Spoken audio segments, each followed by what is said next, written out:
across the high-level bridge and have lunch with my father in a building close to the legislative building. It's all my growing up years. He was the premier of the province.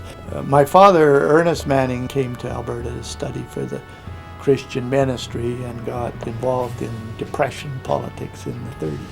When Alberta was flat on its back because the economy had collapsed. So a lot of that rubbed off on me, not by preaching, but more the telling of those stories. And I was conscious of the history of Western Canada politics, that every so often the West produces new political movements, and I preferred to be involved in the next one, whatever it was, rather than work through the traditional parties. And so we formed a new political party, the Reform Party of Canada.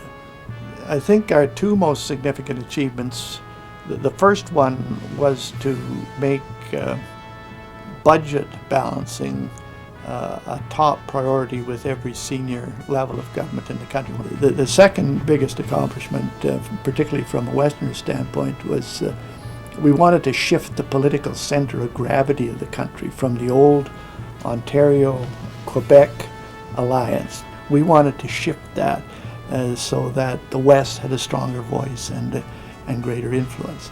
I used to tell our early reformers that what we were doing was like storming a castle, and the first people storming the castle put their ladders up on the wall are probably going to get oil poured on.